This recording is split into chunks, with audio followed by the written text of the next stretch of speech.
This is lecture 11th for isomerism. Today is 12th October. I have the recording started. Okay.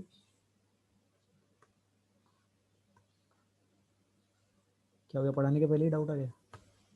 बोलिए ओम. ओम please unmute.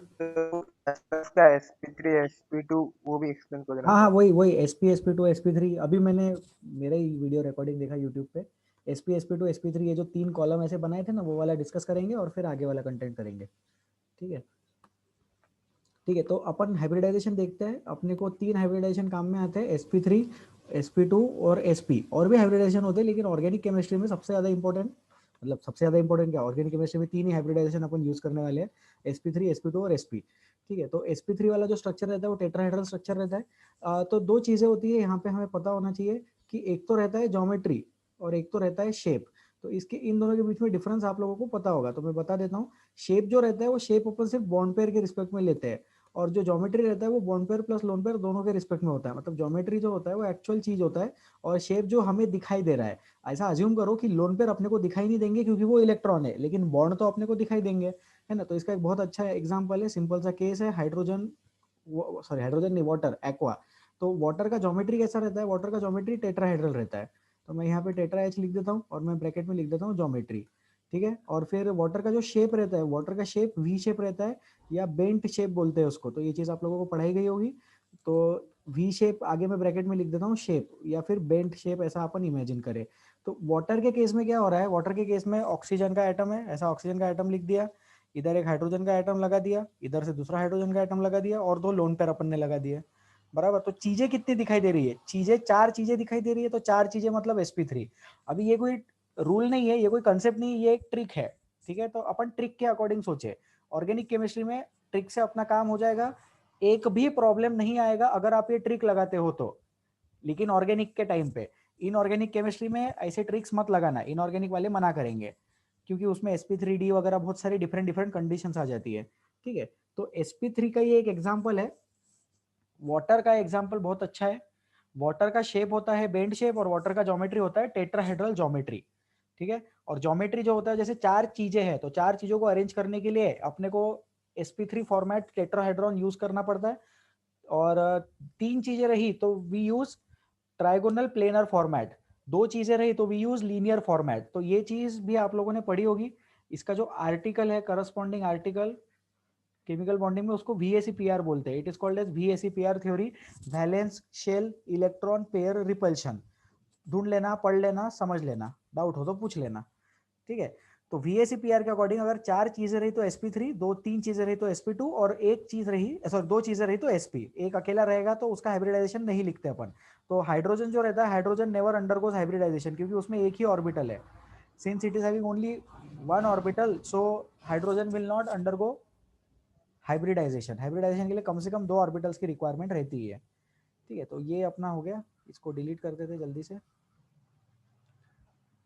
तो अब अपन को organic chemistry में जो sp3 sp2 और sp discuss करना है, तो ये जाहिर सी बात है कार्बन के रिस्पेक्ट में डिस्कस करना पड़ेगा. तो मैं कार्बन के रिस्पेक्ट में इसके एग्जांपल्स बता देता हूँ. तो sp3 वाले के लिए कार्बन का एग्जांपल, सिंपल सा कंपाउंड मीथेन. तो मीथेन में क्या होता है, जैसे कार्बन एटम है, तो कार्बन एटम के ये 2 बॉन्ड्स हो गए in the plane of the paper बोलते हैं इसको. One bond is coming out of the plane of the paper, और इसको बोलते हैं one bond is going inside the plane of the paper. तो जैसे 4 तरफ से 4 हाइड्रोजन मैंने लगा दिए. ठीक है, अब मुझे याद नहीं है कि ये in the plane of the paper, out of the plane of the paper पहले पढ़ाया है क्या. तो रैंडमली किसी को अपन सिलेक्ट करते हैं. तमानुद, कैन यू प्लीज अनम्यूट?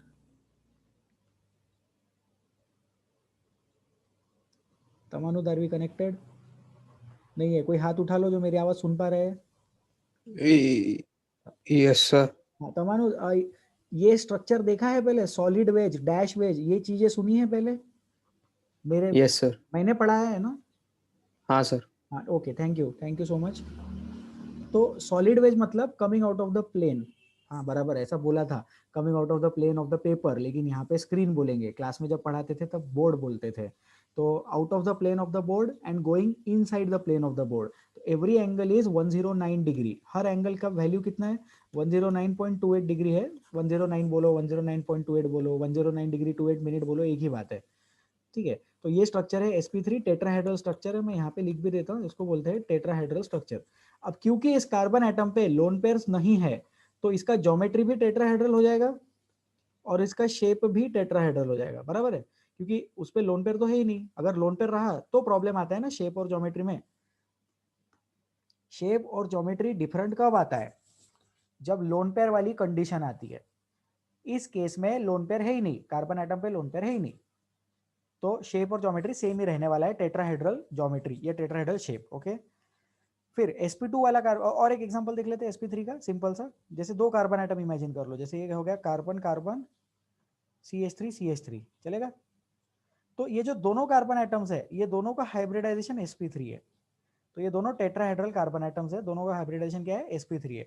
हम थोड़ा सा आइसोमरिज्म टॉपिक से अलग जा रहे हैं, लेकिन आइसोमरिज्म नहीं पढ़ते अपन इसको, ठीक है। अब sp2 के बारे में सोच लो, sp2 में क्या होता है, एक पाई बॉन्ड आ जाता है, तो C डबल बॉन्ड C, मान लो कि अपने पास में हाइड्रोजन हाइड्रोजन है और इधर कुछ नए नए आइटम लगा देते हैं, फ्लोरीन क्लोरीन लगा देते हैं, ठीक है। तो ये वाला जो कार्बन आइटम दिखाई दे रहा है, ये जो कार्बन आइटम है इसका हाइब्रिडाइजेशन हो जाएगा sp2 और इसका हाइब्रिडाइजेशन भी हो जाएगा sp2। सिंपल है, सोचो इसको क्या हो रहा है यहाँ पे। We are having 3 sigma bonds, 3 sigma plus 1 pi bond, इसका मतलब होता है sp2। यहाँ क्या हो रहा था? यहाँ हो रहा था 4 सिग्मा, 4 सिग्मा मतलब sp3। तो 3 सिग्मा प्लस 1 पाई बॉन्ड की वजह से sp2 हो जाएगा। तो जो पाई बॉन्ड है, pi bond resides in unhybridised p। जो अनहाइब्रिडाइज वाला p ऑर्बिटल है उसमें पाई बॉन्ड रखते हैं। इसको ऐसा सोचो जैसे आपने अपना, हाँ हो गया, एटॉमिक स्ट्रक्चर हो गया, बहुत बढ़िया। तो ये होता है s का ऑर्बिटल गोला रहता है, और p का ऑर्बिटल कैसा रहता है? ऐसा रहता है ना p का ऑर्बिटल।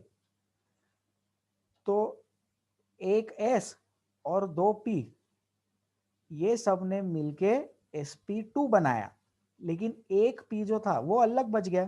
तो ये जो अलग p बच गया ये हाइब्रिडाइजेशन में नहीं गया, तो ये है अनहाइब्रिड वाला p। इस अनहाइब्रिड वाले p ने पाई बॉन्ड बनाया। ये तीनों ने क्या बनाया? ये तीनों ने सिग्मा बॉन्ड बनाया, करके 3 सिग्मा बॉन्ड बने, और इसीलिए यहाँ पे क्या बन गया? 1 pi bond formation takes place, ठीक है। sp2 में सोचो थोड़ा और क्लियर होगा।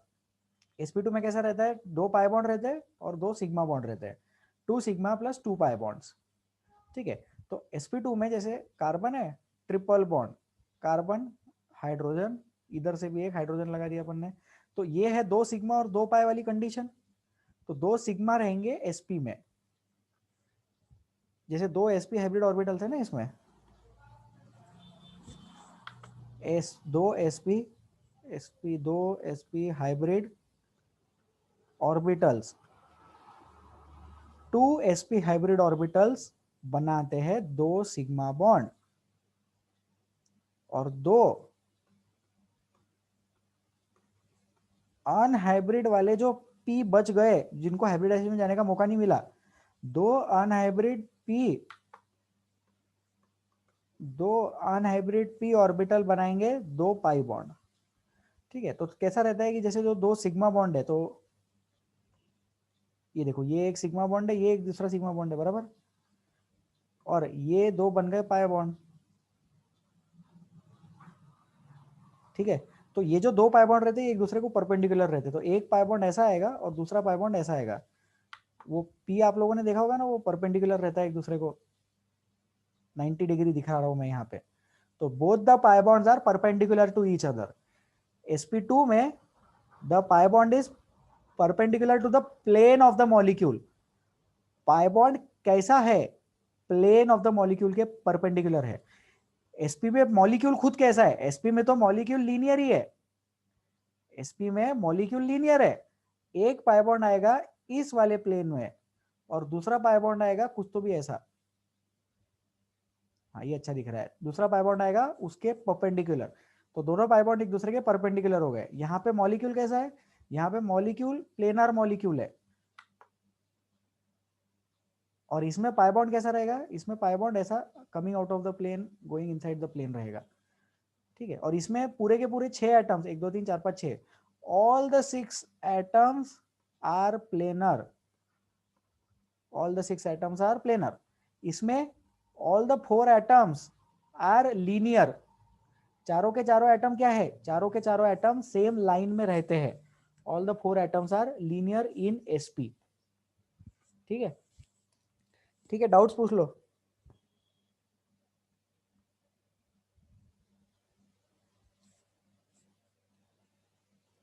बोलिए Harshad, please unmute. Sir S P वाला पार्ट फिर से रिपीट करेंगे? हाँ बिल्कुल, चलो एसपी वाला पार्ट एक बार फिर से देख लेते हैं। एसपी वाले में क्या है, एसपी वाले में 2 सिग्मा बॉन्ड और 2 पाई बॉन्ड है। तो जो 2 कार्बन एटम दिखाई दे रहे हैं वो दोनों कार्बन एटम पे 2 सिग्मा है और उन पे 2 पाई बॉन्ड है। वो जो पाई बॉन्ड है वो अनहाइब्रिड वाले p वाले ऑर्बिटल्स में है और जो सिग्मा बॉन्ड है वो हाइब्रिड वाले ऑर्बिटल्स में है। तो हाइब्रिडाइजेशन में कितने ऑर्बिटल्स गए, एक s का ऑर्बिटल गया और एक p का ऑर्बिटल गया। तो 2 ऑर्बिटल्स गए ना हाइब्रिडाइजेशन में, तो आउटपुट कितना रहेगा, 2 sp के ऑर्बिटल्स बनेंगे। फिर 2 p के बच गए, वो जो 2 p के बचे उन्होंने पाई बॉन्ड रखा। sp2 में सोचो क्या हो रहा था, sp2 में s का एक ऑर्बिटल और p के 2 ऑर्बिटल्स गए हाइब्रिडाइजेशन करने। तो 3 ऑर्बिटल्स इनपुट होंगे तो तीनों 3 ऑर्बिटल्स बाहर निकलेंगे, तो sp2 के 3 ऑर्बिटल्स बनते और वो रखते हैं सिग्मा बॉन्ड।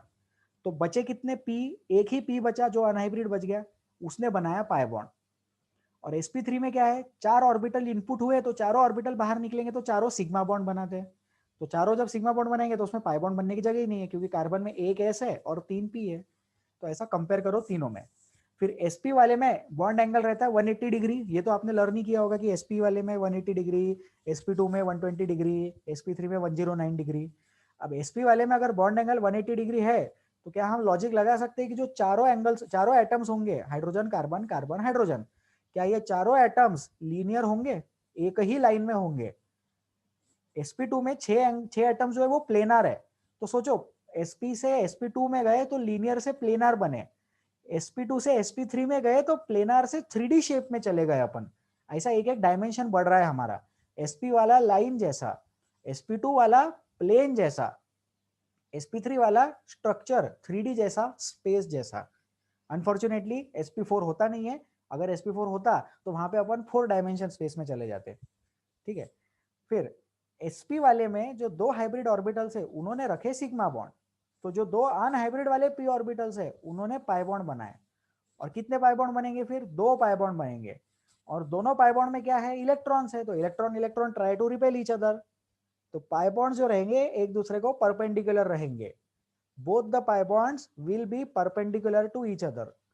sp2 वाले में कैसा रहेगा, pi bond will be perpendicular to the plane of the atoms. sp2 वाला कंपाउंड जो है वो प्लेनार है ना, तो वो प्लेनार कंपाउंड के परपेंडिकुलर रहेगा उसका पाई बॉन्ड। लेकिन sp वाले में दोनों पाई बॉन्ड एक दूसरे को आपस में म्यूचुअली परपेंडिकुलर हो जाएंगे। और sp3 वाले में पाई बॉन्ड है ही नहीं तो परपेंडिकुलर का टेंशन ही नहीं है। ठीक है Harshad, unmute, comment. Yes sir, clear है। ठीक है, थैंक यू। और किसी को कोई डाउट इसमें, any other concerns, any difficulties? I hope जनता को आवाज आ रही है एंड आई होप अभी नेटवर्क प्रॉब्लम नहीं होगा। ठीक है, तो अब इसका अपने से क्या लेना देना, ये तो केमिकल बॉन्डिंग वाला कंसेप्ट है ना सर, इसको हमें कैसे रिलेट करेंगे। तो अपन अभी sp2 वाला यूज करेंगे ज्योमेट्रिकल आइसोमरिज्म के लिए। तो इसको मैं डिलीट कर, लिखना है क्या, लिख लो, 1 मिनट वेट कर लेते, स्क्रीनशॉट वगैरह तो भी ले लो यार।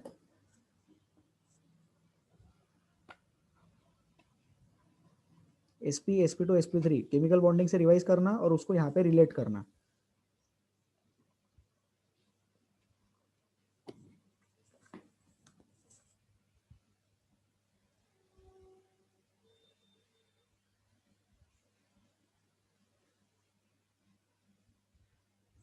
चलो बस हो गया, नेक्स्ट नेक्स्ट पढ़ते हैं अपन। हेलो हेलो हेलो,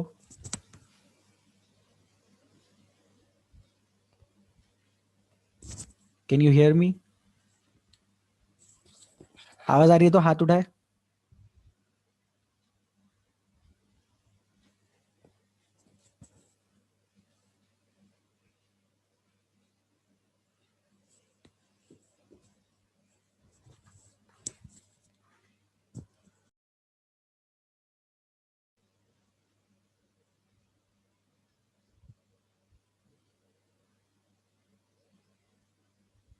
आवाज आ रही है तो हाथ उठाए please. Harshad, can you please unmute? Can you hear मी?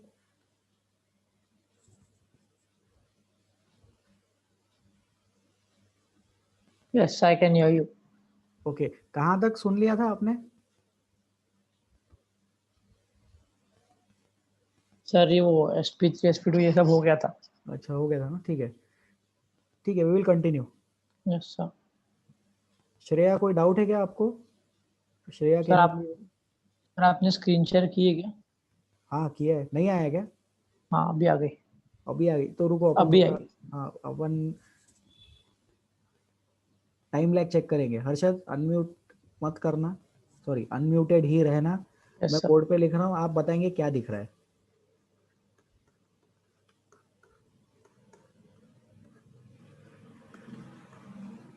कुछ दिख रहा है Harshad?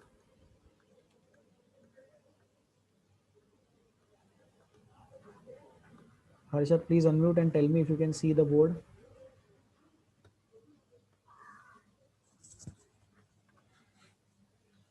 Yes sir, pink colour का कंपाउंड है। ठीक है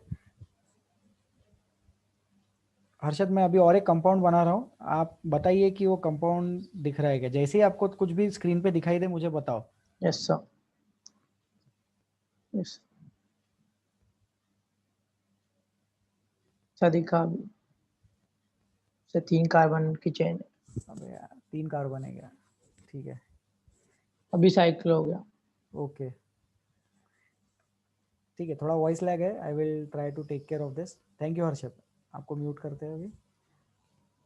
I will try to take care of this. थोड़ा बहुत ज़्यादा वॉइस लैग है इनफैक्ट, तो मैं कंपाउंड लिख देता हूँ, उसके बाद उसके बारे में डिस्कस करता हूँ। तो पहले एक पिंक वाला कंपाउंड है जो स्ट्रेट चेन वाला कंपाउंड है। इसमें ईजेड कॉन्फ़िगरेशन अपन प्रैक्टिस कर लेते हैं, तो इसमें ईजेड नाम लिख लो आप लोग, ठीक है। Please try to write the name E Z in this.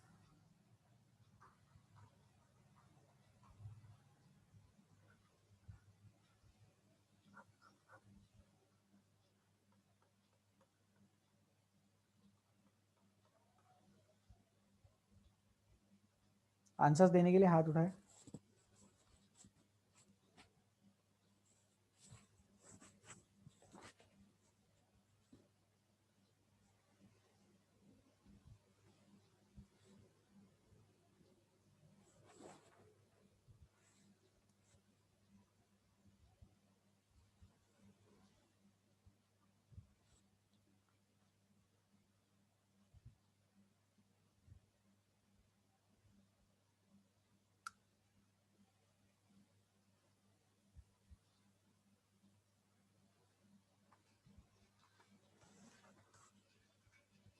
Raise your hands to give the answers, please.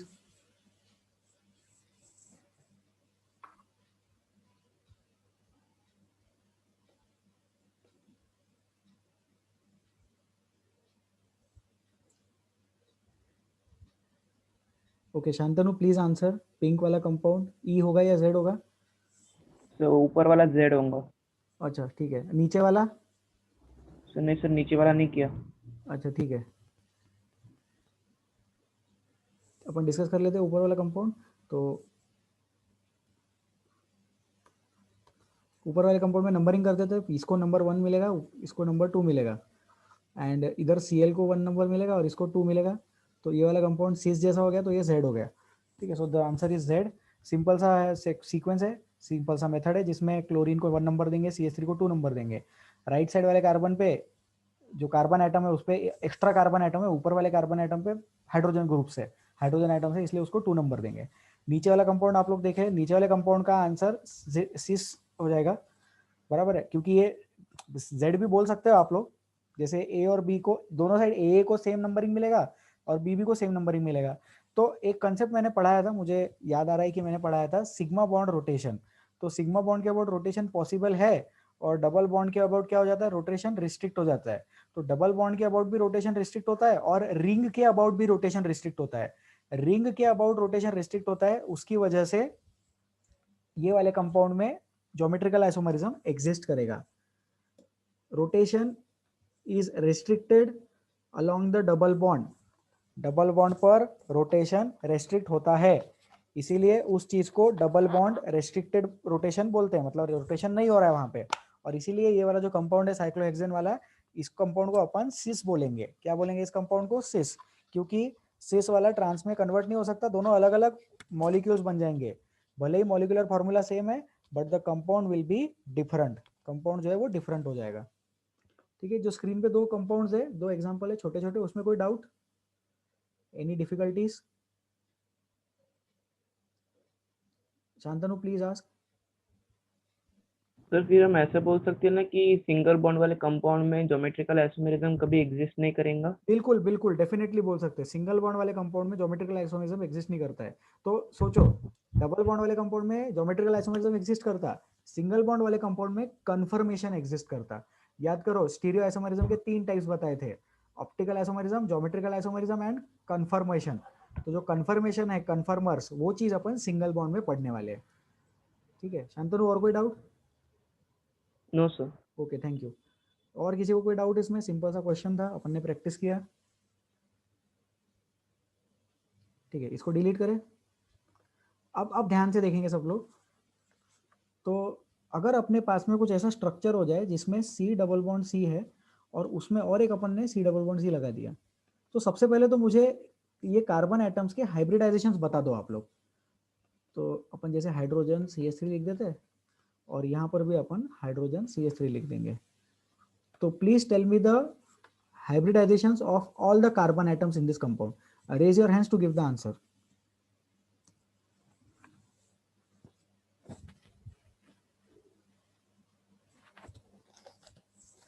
Please raise your hands to give the answer. Om please unmute. Extreme left में जो कार्बन एटम नीचे दिख रहा है उसका hybridisation बताए। sp3। Very good. उसके ऊपर वाले कार्बन का हाइब्रिडाइजेशन बताए। उसके ऊपर वाले का sp2। हाँ वेरी गुड। उसके राइट वाला? उसका भी sp2।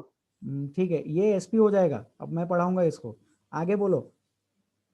sp2। Very good. और कोई कार्बन एटम दिख रहा है इस कंपाउंड में? नीचे वाला sp3। नीचे वाला sp3।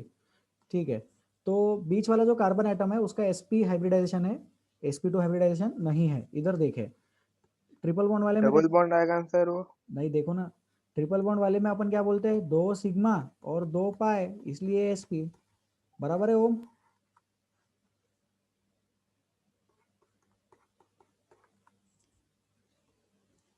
ओम ओम अनम्यूट है। ओम प्लीज अनम्यूट हो जाओ।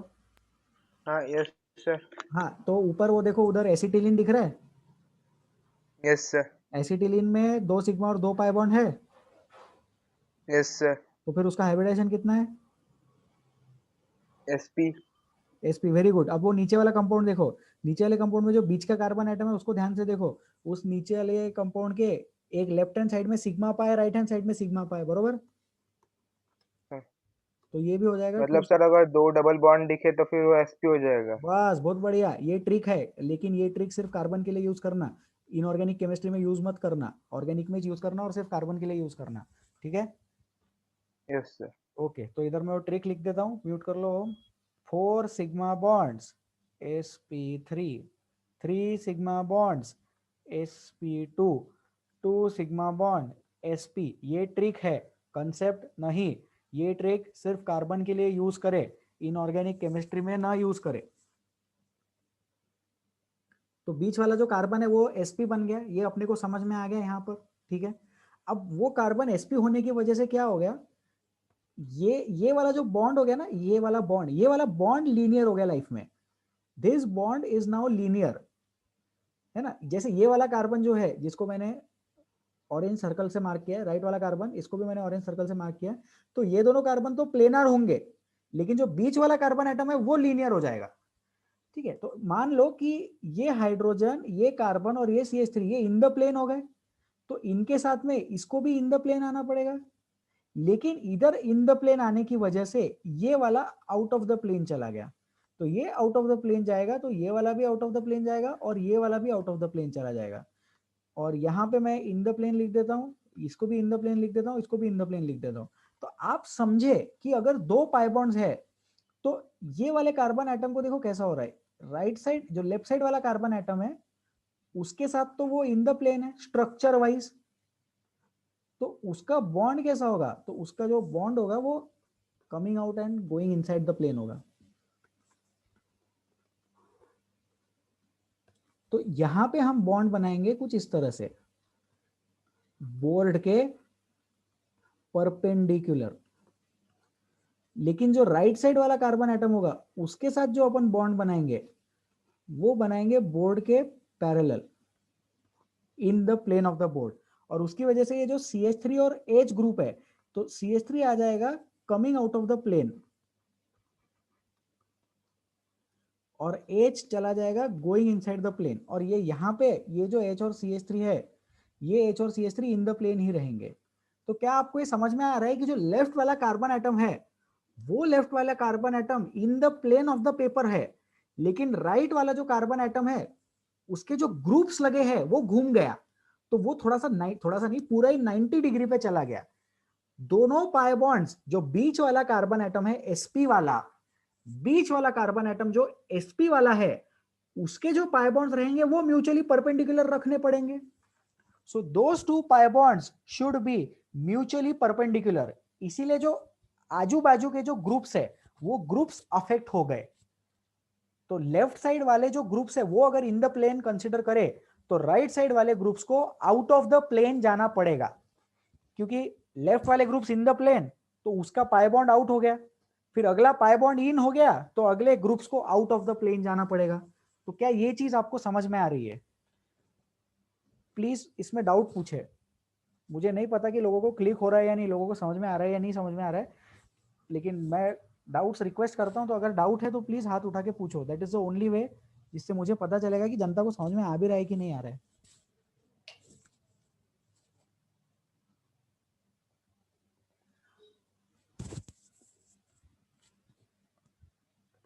यार कोई डाउट नहीं पूछ रहा है, मुझे ये भी नहीं पता कि आवाज आ रही है नहीं आ रही है। Sanika ji please unmute, AK06 Sanika. Yes sir. Sanika आवाज आ रही है आपको? Yes sir. ओके, और ये जो बोर्ड पे मैंने समझाया in the plane out of the plane, ये थोड़ा थोड़ा क्लिक हो रहा है? Yes sir. ओके ठीक है, थैंक यू। अभी के लिए इतना ठीक है। तो एक बार शॉर्ट में फिर से मैं बता देता हूँ, नंबरिंग कर देता हूँ कार्बन एटम्स को। ठीक है, ये जैसे इसको 1 नंबर दे दिया, इसको 2 नंबर कार्बन दे दिया और इसको 3 नंबर कार्बन दे दिया। तो मैं ये आप लोगों को कह रहा हूं कि जो 1 नंबर कार्बन एटम है उसके जो ग्रुप्स है वो कुछ इस तरह से प्लेस्ड है इन द प्लेन। फिर जो 2 नंबर कार्बन एटम है उसको तो प्लेन की जरूरत ही नहीं है, क्योंकि वो तो खुद लीनियर कार्बन है बराबर। उसके जो है उसको तो क्या लेना देना है, 2 सिग्मा बॉन्ड है, कोई भी प्लेन में रखो एक लाइन ही तो चाहिए उसको। लेफ्ट वाला जो 1 नंबर का कार्बन एटम था उसको एक प्लेन की रिक्वायरमेंट थी, तो उसको प्लेन की रिक्वायरमेंट थी तो उसको प्लेन ऑफ द बोर्ड अपन ने दे दिया। जो बीच वाला कार्बन एटम है 2 नंबर का, उसको कोई रिक्वायरमेंट नहीं है, तो उसने बोला मेरे को सिर्फ एक 2 साइड से एक एक लाइन चाहिए, तो अपन ने उसको एक लाइन दे दी। लेकिन अब ये जो 3 नंबर का कार्बन एटम आया, इसने बोला मुझे भी एक प्लेन चाहिए, तो इस पोजीशन पे जो पाई बॉन्ड था वो पाई बॉन्ड था in the plane, because of which 3rd number के कार्बन एटम के ग्रुप्स को आउट ऑफ द प्लेन जाना पड़ा। और यहां पे 1st नंबर और 2nd नंबर के बीच में जो पाई बॉन्ड था वो आउट ऑफ द प्लेन चला गया। तो ऐसा इसको विजुअलाइज करें। क्या विजुअलाइज करना है? In the plane, out of the plane, in the plane, out of the plane. In the plane को मैंने गोला बनाया है और आउट ऑफ द प्लेन को 11 ऐसा लिखा है। तो जो आउट ऑफ द प्लेन है वो प्लेन के बाहर जा रहे हैं और अंदर भी जा रहे हैं, और जो गोला बनाया है वो इन द प्लेन है। ठीक है, तो इससे हमें क्या समझ में आता है? इससे हमें समझ में आता है कि अगर even number of double bonds रहेंगे तो ज्योमेट्रिकल आइसोमेरिज्म पॉसिबल नहीं होगा। क्यों पॉसिबल नहीं होगा? क्योंकि इधर देखो, ये वाले ग्रुप्स को देखो, अब ये जो CH3 है ये पीछे भी चला जाए और हाइड्रोजन सामने भी आ जाए तो भी कुछ फर्क नहीं पड़ा ना, कंपाउंड का मॉलिक्यूल का ज्योमेट्री चेंज नहीं हुआ। तो even number of double bonds अगर है तो ज्योमेट्रिकल आइसोमेरिज्म पॉसिबल नहीं होगा। तो कंसेप्ट सिर्फ इतना सा है, मैं सिर्फ आपको स्टेटमेंट बता भी सकता था, लेकिन मैं चाहता हूं कि आप लोग समझे इस चीज को।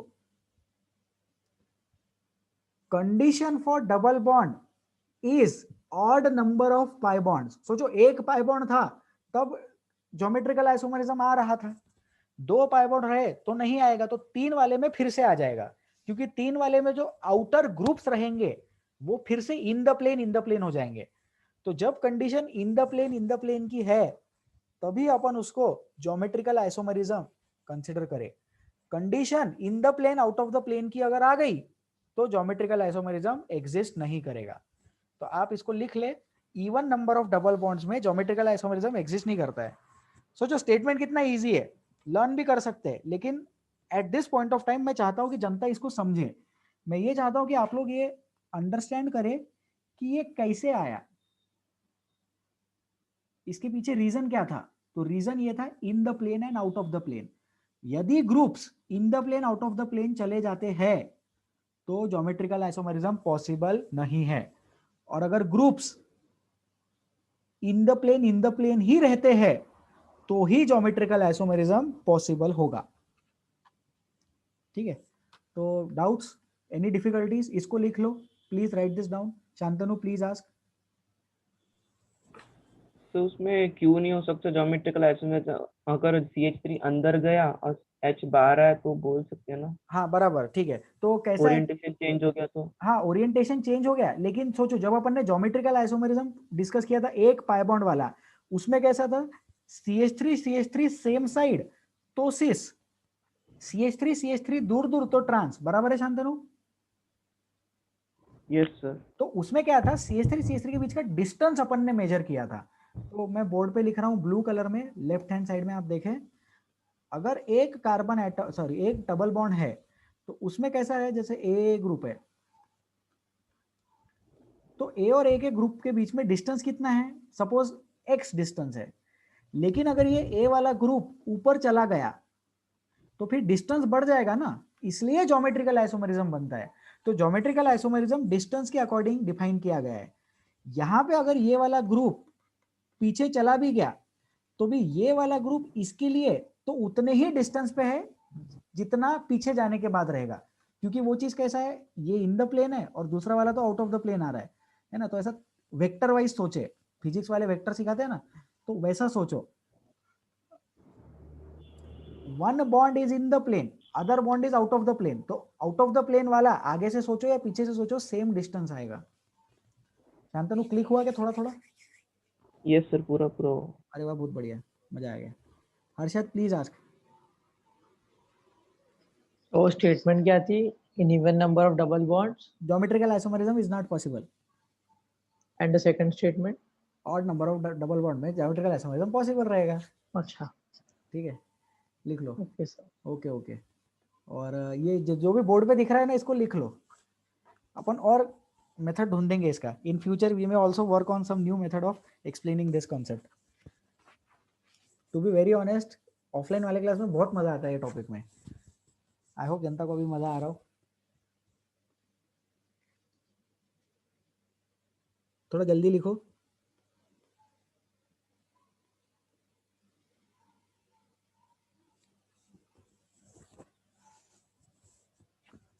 Shantanu please ask, please unmute, please ask.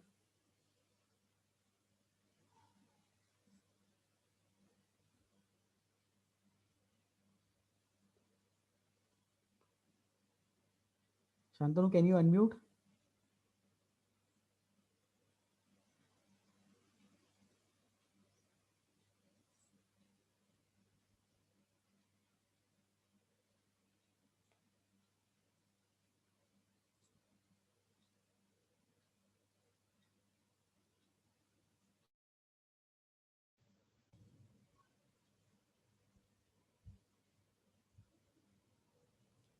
यार आई बिलीव जनता ने लिख लिया होगा। कोई डाउट है तो हाथ उठा के पूछ लो, पिछले कंटेंट में कोई डाउट है तो प्लीज पूछ लो।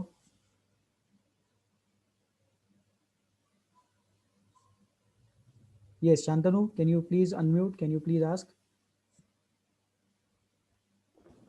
सर वो स्टेटमेंट है ना कि if the number of double bonds is even then geometrical isomerism is not possible, फिर हाँ इसके आगे बिकॉज करके रीजन के लिए कोई स्टेटमेंट बताओ ना प्लीज। हाँ हाँ ठीक है, लिखवा देते हैं। तो अपन एक एग्जांपल के साथ वो चीज़ लिखवा देते हैं अभी। तो ऐसा क्या कर लो, ऐसा कंपाउंड बना लो, सी डबल बॉन्ड सी, इधर लिख लो ए नहीं ए बी, और इधर भी लिख लो ए बी, और इसके आगे लिख लो सी डबल बॉन्ड सी, ए नहीं B.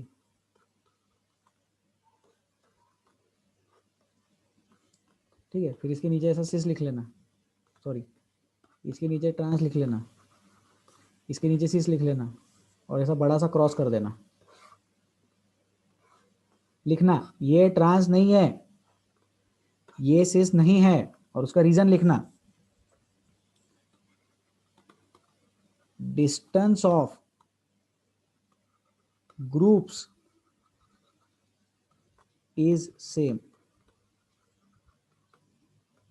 therefore GI for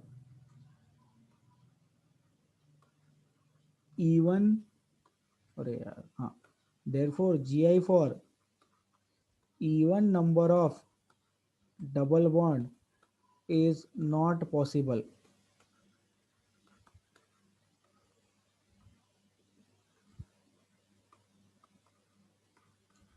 distance जो है ग्रुप्स का वो सेम है, इसीलिए जीआई, इसीलिए ज्योमेट्रिकल आइसोमेरिज्म डबल बॉन्ड्स के लिए पॉसिबल नहीं है। ये रीजन लिख लेना, ग्रुप्स का डिस्टेंस के हिसाब से सोचे। यहाँ पे डिस्टेंस भी एक्सप्लेन कर देते हैं। देखो ये जो ए है, ये ए और ये वाले ए में जितना अंतर यहाँ पर है उतना ही अंतर इस ए में और इस ए में यहाँ पर है। देखने में अजीब लग रहा होगा, लेकिन यहाँ पे सोचो, लेफ्ट हैंड वाले जो कंपाउंड्स है अगर इन द प्लेन हो गए तो ये वाले कंपाउंड्स को आउट ऑफ द प्लेन जाना पड़ेगा, फिर ये वाले कंपाउंड्स इन द प्लेन हो गए तो इनको फिर से आउट ऑफ द प्लेन जाना पड़ेगा। तो अगर आउट ऑफ द प्लेन चले गए तो डिस्टेंस में कुछ फर्क नहीं आया, वेक्टर के अकॉर्डिंग सोचे और इसको लिख लो।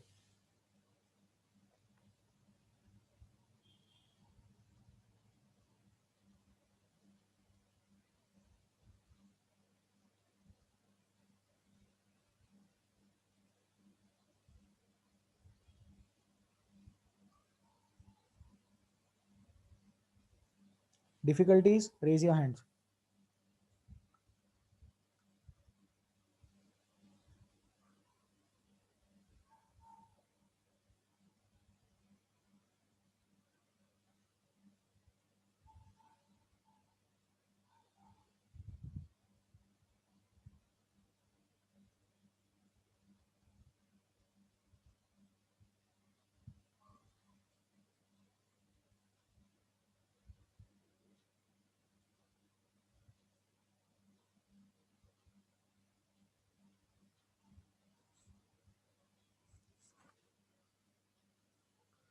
Harshad, please ask.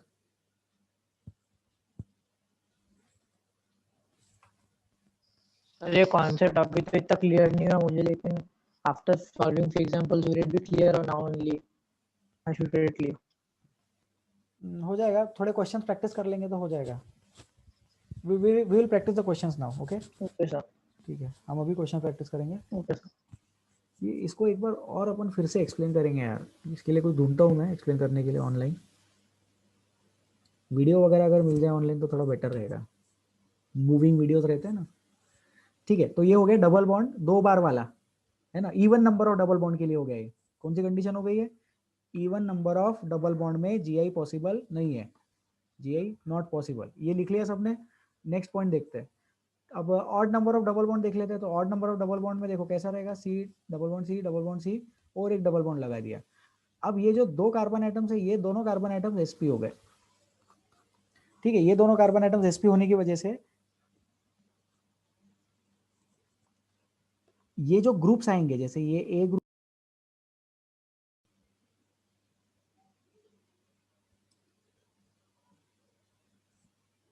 ठीक है, so we are talking about दो double bonds, and we were talking about 2 double bonds. Now we will be talking about 3 double bonds.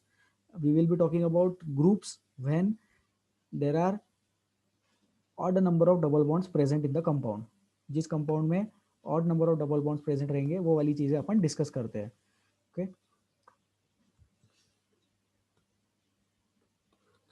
C double bond C, double bond C, double bond सी, ये जो दो carbon atoms है, ये दो carbon atoms sp है, उसकी वजह से क्या होगा, ये जो दो ग्रुप्स है इधर ए ग्रुप और ये बी ग्रुप, इधर भी रहेगा ए ग्रुप और ये बी ग्रुप। तो सोचो ये क्या हो गया, ये हो गया इन द प्लेन, फिर ये क्या हो गया, ये हो गया आउट ऑफ द प्लेन, फिर वापस ये वाला जो पाई बॉन्ड होगा इन द प्लेन होगा, फिर ये वाला जो पाई बॉन्ड होगा पिंक कलर का ये आउट ऑफ द प्लेन होगा, और ये वाला जो पाई बॉन्ड होगा ये वापस इन द प्लेन आ जाएगा। तो as the groups are, as the groups are in the plane, क्योंकि दोनों साइड के ग्रुप जो है वो इन द प्लेन है, तो इसलिए क्या होगा यहाँ पे जीआई पॉसिबल होगा। तो ये वाला जो कंपाउंड है, ये वाला कंपाउंड क्या बन गया, ये वाला कंपाउंड बन गया सिस।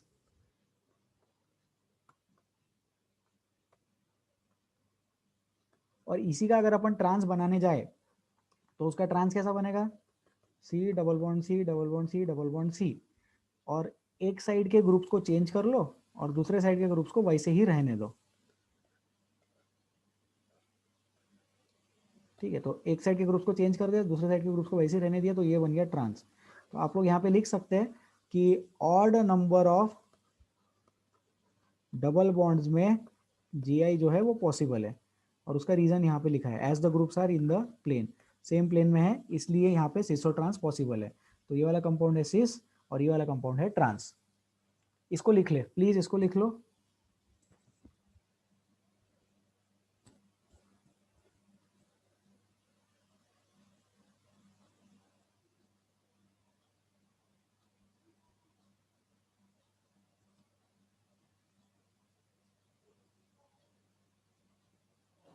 Difficulties please raise your hands.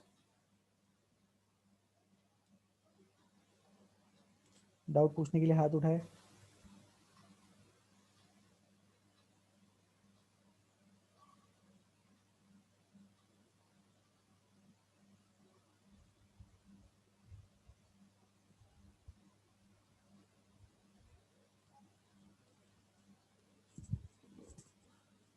I guess no, there are no difficulties, there are no concerns. तो इसकी प्रैक्टिस कर लेते हैं थोड़ी। जनता ने ये लिख लिया होगा, आई एम अज्यूमिंग जनता ने। कितने लोग लिख रहे हैं, can you please raise your hands, उससे मुझे पता चलेगा कि आवाज भी जा रहा है या नहीं जा रहा है। हाँ ठीक है, ठीक है, लिख लो लिख लो लिख लो।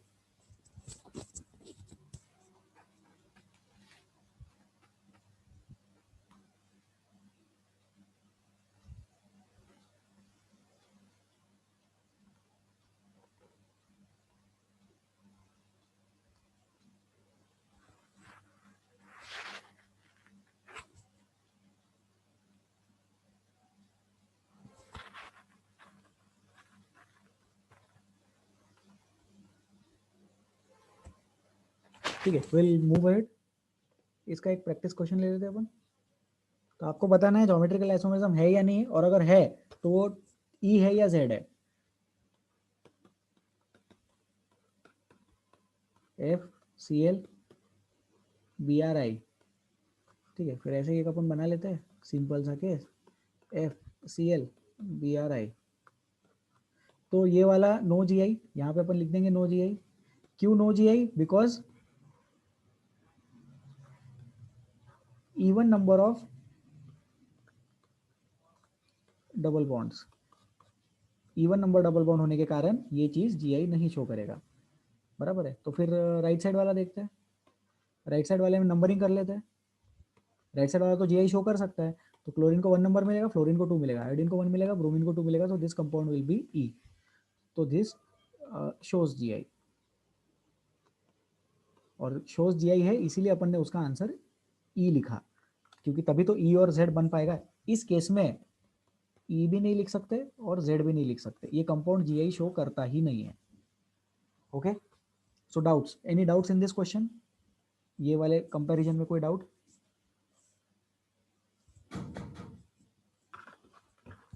Please wait.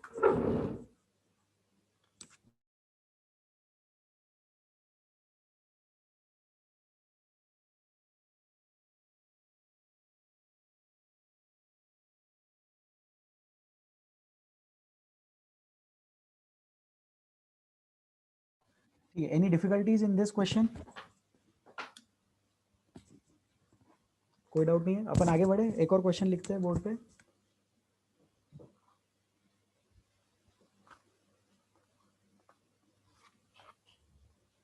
ठीक है, so we have 3 double bonds, तो 3 डबल बॉन्ड्स वाला FCl HCH3, तो ये GI शो करेगा क्या? सोचो इस पे थोड़ा, ये GI शो करेगा क्या? तो GI will be possible, simple है, because there are odd number of double bonds, odd number of double bonds, therefore GI is possible. तो इसका आंसर सोच लो, E होगा या Z होगा, ट्राई कर लो।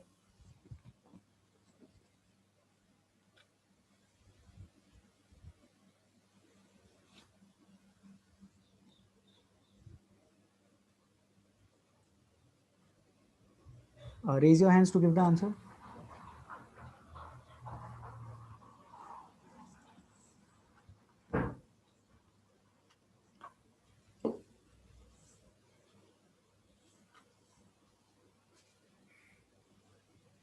Aditya, please answer. Sir Z. Z होगा, ठीक है। कैसे आया आपका आंसर? F को क्या नंबर दिया आपने? 1। 1। क्लोरीन को क्या दिया? सर सॉरी सर, हाँ, उल्टा वेरी हो गया। गुड, ठीक है। क्लोरीन को 1 दिया और F को 2 दिया, कोई बात नहीं। इधर CH3 को क्या दिया? 1 1, और H को क्या दिया? 2। 2, सर तो वो फिर क्लोरीन ने सर वो कार्बन दिख रहा था सर। हाँ ठीक है, कोई बात नहीं, लेकिन अभी समझ में आ गया ना आदित्य, ये E होगा। Yes sir. Okay, thank you. तो इसका आंसर E है, तो ये भी इजी क्वेश्चन है। अभी इसमें एक छोटा सा चेंज करेंगे हम लोग, तो इसमें क्या करते हैं, लेफ्ट साइड वाले में अभी ये लिख लो, पहले इसका आंसर लिख लो, फिर चेंजेस करते हैं।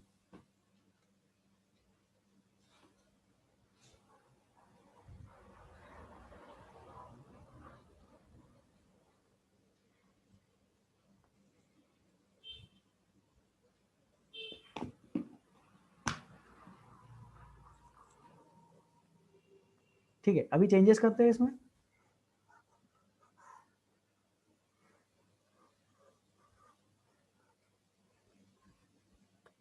इधर CH3 जो है ना ऊपर, वैसे ही CH3 नीचे लगा देते हैं। तो यहाँ पे क्या हो जाएगा, फिर यहाँ पे जब अपन नंबरिंग करने जाएंगे,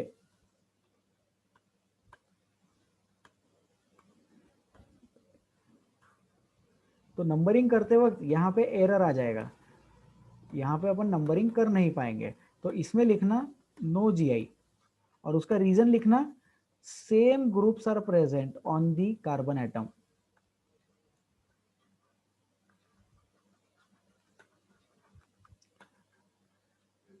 same groups are present on carbon atom. ठीक है, तो सेम ग्रुप्स प्रेजेंट है, इसीलिए ये GI शो नहीं करेगा। तो कौन सी कंडीशन में GI शो करेगा और कौन सी कंडीशन में GI शो नहीं करेगा, इसको समझे। अगर डबल बॉन्ड रहे इवन नंबर, तो GI शो नहीं करेगा, कुछ भी ग्रुप लगा लो। और अगर ऑड नंबर डबल बॉन्ड रहे लेकिन ग्रुप्स ही सेम हो गए, तो भी GI शो नहीं करेगा।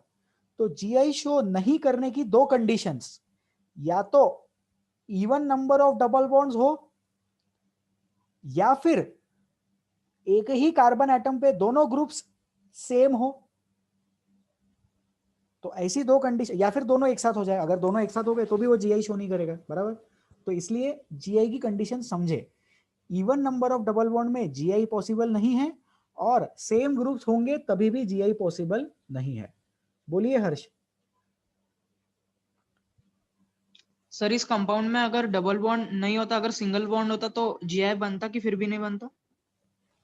नहीं, फिर अगर जैसे कोई भी कार्बन एटम, जैसे इसमें 3 पाई बॉन्ड्स है, बराबर। तो इसमें जैसे देखो, pi bond A, pi bond B, pi bond C, कहीं पे भी अगर एक भी पाई बॉन्ड हटा देते तो GI की पूरी कंडीशन ही खत्म हो जाती। फिर उस केस में नया कंसेप्ट डेवलप होता, अपन देखते हैं वो चीज क्या होगा। हाँ। ठीक है, तो ओके, ये इसमें कोई डाउट किसी को? अपन ABC में पाई बॉन्ड अभी डिलीट करेंगे और उसको स्टडी करेंगे। Any doubts in this question? Any other concern? कोई डाउट नहीं है, ठीक है। अब अपन देखते हैं जो हर्ष ने बोला, अगर A या B या C इसमें से पाई बॉन्ड अपन डिलीट करके देखते हैं। तो मान लो कि ये वाला पाई बॉन्ड डिलीट कर दिया, ठीक है, ये पाई बॉन्ड अगर डिलीट कर देंगे तो इसका मतलब क्या है? इसका मतलब ये है कि अपन ने यहाँ पे हाइड्रोजन एटम लगा दिया।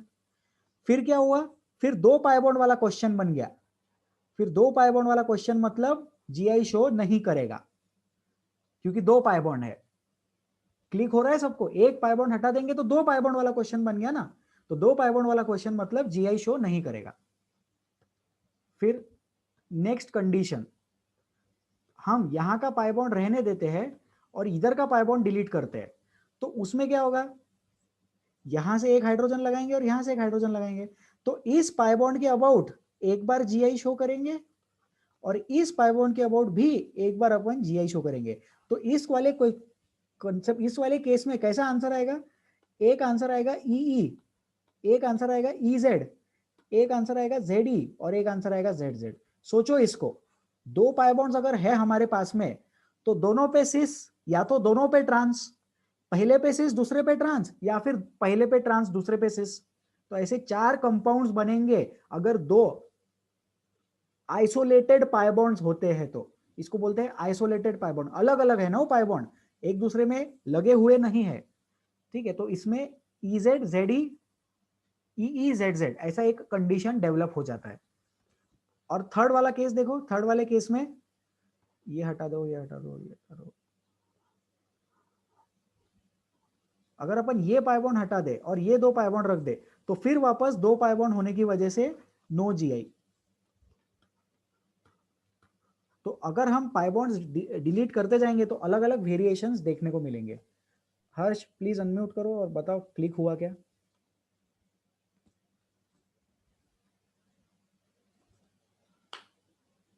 हर्ष कुलकर्णी, आर वी कनेक्टेड?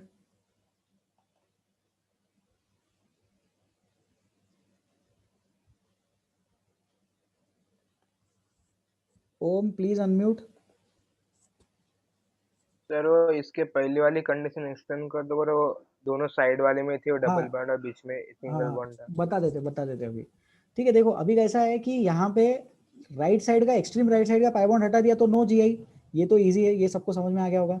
फिर अगर एकदम लेफ्ट साइड वाला भी हटा देंगे पाई बॉन्ड तो भी नो जीआई, जैसे ये वाली कंडीशन में भी नो जीआई, ये भी क्लिक हो गया होगा। लेकिन इंटरेस्टिंग केस कब बनता है? जब अपन बीच का पाई बॉन्ड हटा दे और आजू बाजू के पाई बॉन्ड रहने दे। तो आजू बाजू के पाई बॉन्ड रहने देंगे तो यहाँ पे एक एक हाइड्रोजन एटम अपने को लिखना पड़ेगा, है ना। तो अभी सोचो, ये वाला जो पाई बॉन्ड है, इस पाई बॉन्ड को थोड़ी मालूम है कि आगे भी एक पाई बॉन्ड है। ये तो ये वाला पाई बॉन्ड अपने खुद के रिस्पेक्ट में ई या जेड बना सकता है ना। फिर ये वाला जो पाई बॉन्ड है ये भी अपने खुद के रिस्पेक्ट में इंडिपेंडेंटली EZ बना सकता है।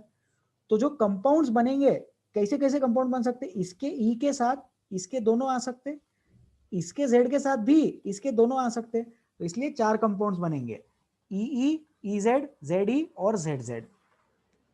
क्लिक हो रहा है?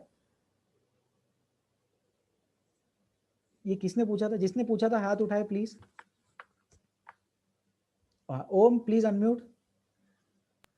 हाँ सर समझ गए। Okay thank you. Shantanu please ask. नहीं सर, मैं पूछ रहा था कि वो बीच में वाले कार्बन में सिर्फ एक ही हाइड्रोजन है तो नंबरिंग किसको देंगे? फिर अभी समझ गया कि पूरा कंपाउंड है उधर। हाँ हाँ, वो पूरा कंपाउंड है। देखो ये हाइड्रोजन को 2 नंबर देंगे क्योंकि हाइड्रोजन सबसे छोटा, और ये तो पूरा बड़ा का बड़ा ग्रुप आ गया ना, इतना बड़ा ग्रुप आ गया इस कार्बन के नीचे, तो उसको 1 देंगे। क्लिक हुआ? Yes sir. ओके ठीक है, गुड। ठीक है, और एक केस इसमें स्टडी कर ले क्या? हाँ, एक अपन इसमें केस स्टडी कर लेते हैं, प्लीज वेट।